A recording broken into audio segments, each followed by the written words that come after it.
Hello everyone, welcome back to my YouTube channel unfold learning. और आज मैं लेकर आई हूँ आपके लिए let's practise mathematics class 8 ICSE from green earth publication का सोल्यूशन वीडियो, जिसका chapter 11 direct and indirect proportion की एक्सरसाइज 11.1 हम स्टार्ट कर चुके थे। और इस एक्सरसाइज के क्वेश्चन नंबर 1 से लेके क्वेश्चन नंबर 8 तक के सोल्यूशन मैं ऑलरेडी अपने चैनल पेज पर अपलोड कर चुकी हूँ और इंट्रोडक्शन पार्ट भी उसी वीडियो में है। अगर आपने मिस कर दिया है तो please to have a look in the description box of this video, जहाँ पर मैंने प्लेलिस्ट बनाकर सारे सॉल्यूशंस प्रोवाइड किए हैं। तो आज हम स्टार्ट करेंगे क्वेश्चन नंबर 9 के साथ। Suppose 2 kg of sugar contain 9 into 10 to the power 6 crystal. How many sugar crystal are there in 5 kg of sugar? तो शक्कर के दाने इतने हैं 2 kg शुगर में, तो 5 kg में कितने क्रिस्टल्स या दाने होंगे। तो जितनी ज़्यादा शुगर होगी, क्वांटिटी ऑफ शुगर जितनी ज़्यादा होगी, क्रिस्टल्स भी उतने ही ज़्यादा होंगे। That means this question is from direct proportion. ठीक है ना, एक क्वांटिटी दूसरी क्वांटिटी के रिस्पेक्ट में दोनों ही बढ़ रही हैं। ठीक है ना, तो ये डायरेक्ट प्रपोर्शन का क्वेश्चन है। तो हम यहाँ पर टेबल बना लेते हैं।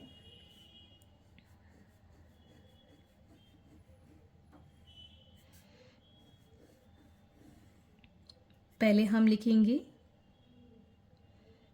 क्वांटिटी ऑफ शुगर और दूसरे में लिख लेते हैं number of crystals.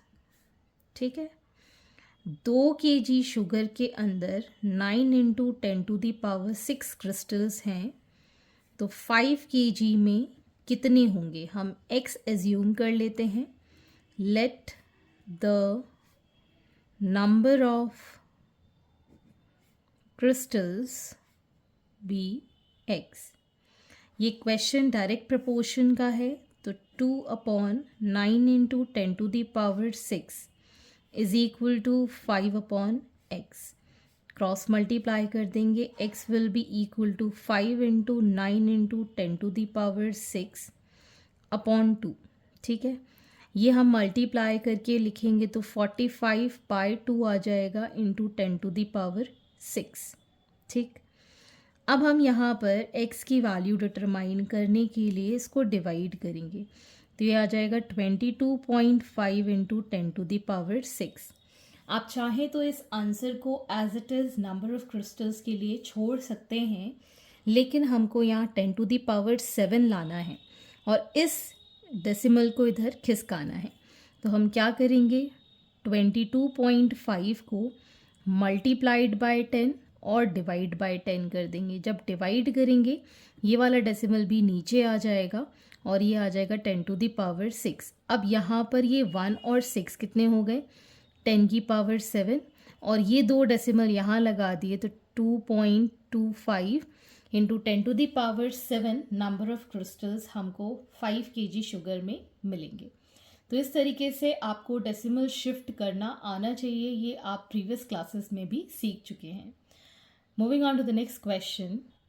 Next question number 10. If 2/3 piece of iron has a mass of 6 kg, then what would be the mass of 5/6 of the iron piece? तो पीस का साइज़ जितना ज़्यादा बड़ा होगा या रेशो जितना ज़्यादा बड़ा होगा उतना ही ज़्यादा उसका मास होगा। ठीक है ना, उसका वेट वज़न ज़्यादा होगा। तो वही चीज़ है यहाँ पर भी, डायरेक्ट प्रपोर्शन है क्वेश्चन का। तो हम यहाँ कॉलम बना लेते हैं।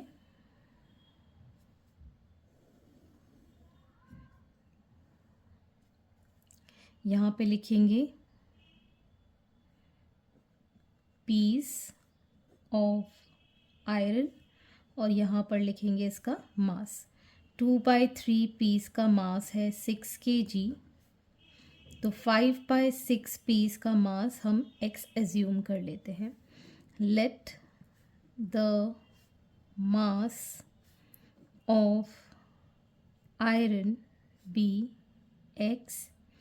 So 2/3/6 is equal to 5/6/x.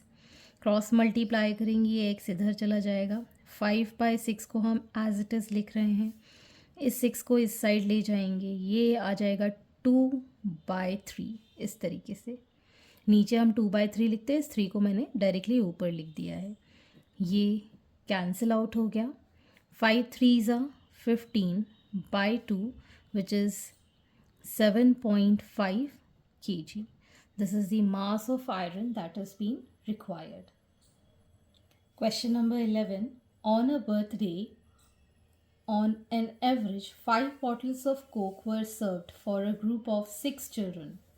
How many friends were present at Mishra's party if 15 bottles of Coke were used?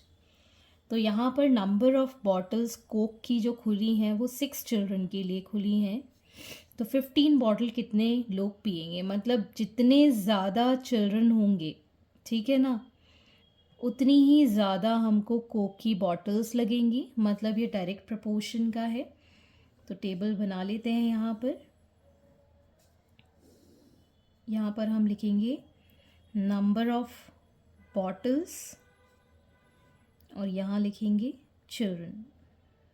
ठीक, 5 बॉटल फॉर 6 चिल्ड्रन, तो 15 बॉटल फॉर x चिल्ड्रन। ठीक है, let the number of children be x। तो 5/6 is equal to 15/x। Cross multiply कर देंगे, x इधर चला जाएगा। 15 into 6 divided by 5। 5 3s are 15, 6 3s are 18. So 18 children या 18 फ्रेंड्स उसके वहाँ प्रेजेंट थे at Mishra's party to consume 15 bottles. Moving on to the next question. Question number 12. Monthly earnings and monthly savings of Bhupendra are in the ratio 4:1. If the Bhupendra's monthly income is rupees 75,000, how much is his saving? तो हमको यहाँ पर monthly earning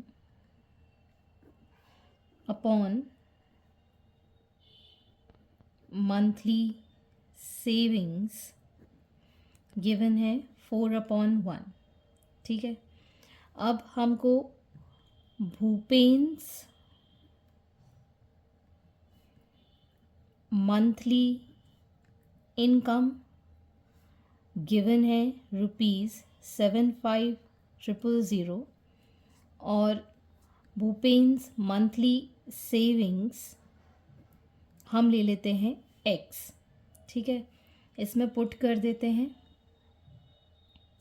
तो जो उसकी income है, मतलब earning है, दैट इज़ 7500 और सेविंग्स है उसको हम ले रहे हैं x। तो अब हम क्रॉस मल्टीप्लाई कर देंगे।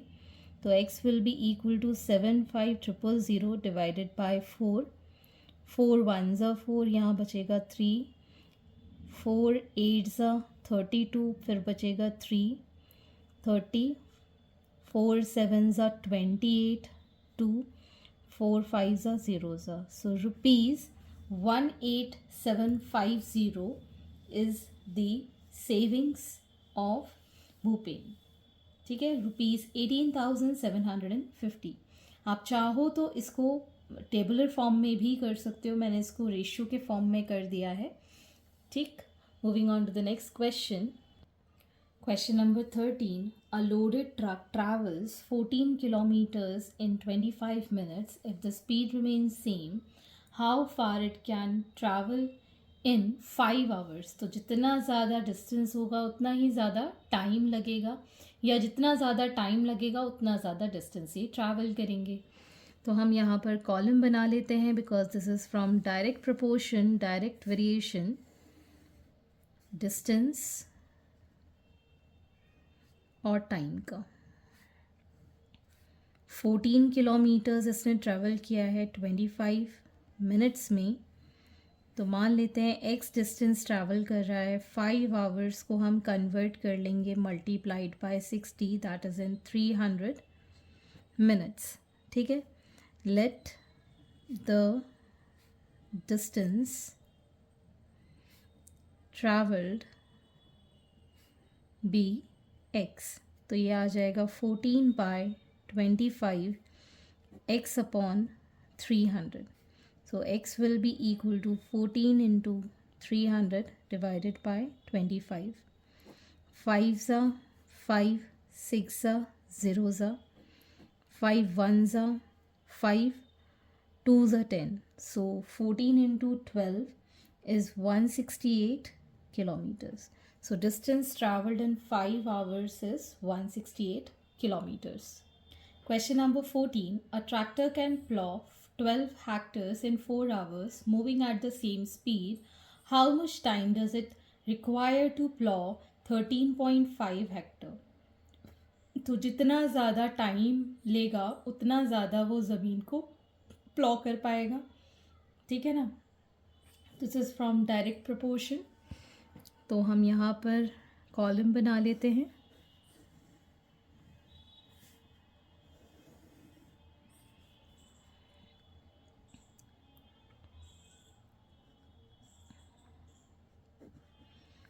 प्लॉ फील्ड कितनी है और टाइम कितना है. 12 hectares for 4 hours. So 13.5 hectares हम ले लेते हैं for t hours. ठीक है. Let the time taken be t. So 12 by 4 is equal to 13.5 by t. Cross multiply करेंगे, t इधर चला जाएगा, 13.5 के साथ 4 चला जाएगा और डिवाइड बाय 12 हो जाएगा. 4 3s are 12, 3 से कैंसिल हो जाएगा, 3 4s are 12, 0.35 are 15. So 4.45 hours is the time required to plow the field. Question number 15. If 11 men can dig 6 3 by 4 meter long trench in one day, how many men would be employed for digging 27 meters long trench for same type in one day? तो जितने ज़्यादा लोग होंगे, जितने ज़्यादा man होंगे, उतने ज़्यादा वो खुदाई कर पाएंगे. ठीक है ना.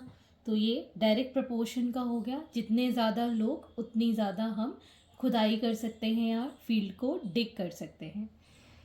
तो यहाँ पर हम कॉलम बना लेते हैं. First column is for number of men and length of trench dig. ठीक है. 11 men 6 3 by 4 meters डिग कर पा रहे हैं. तो 27 मीटर्स कितने लोग करेंगे? तो इसको हम x ले लेते हैं. इसको सिंपल वे में कर लेते हैं. 6 3 by 4 को 6 4s are 24. 24 plus 3 is 27 by 4 meters. ठीक है. डायरेक्ट प्रोपोर्शन का है. Let the number of men be x. So 11 by 27 by 4 is equal to x upon 27. Cross multiply करेंगे, इसको इस साइड ले जाएंगे. 11 इंटू 27 अपॉन 27 बाय 4, इसको हम ऊपर ले जाएंगे इसके साथ. ये दोनों cancel. So there are 44 men required for digging 27 meter long trench. Question number 16. A car covers a distance of 175.5 kilometers in 13 liters of petrol. How much distance will it cover in 20 liters of petrol? तो जितना ज़्यादा distance travel करेगा उतना ज़्यादा हमको petrol लगेगा, है ना. तो दोनों ही क्या हो गए? Direct proportion. ठीक. तो यहाँ पर हम कॉलम बना लेंगे.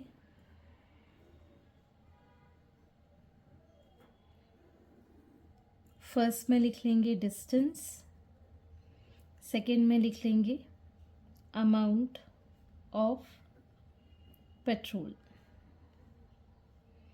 तो 175.5 किलोमीटर्स 13 लीटर्स के लिए.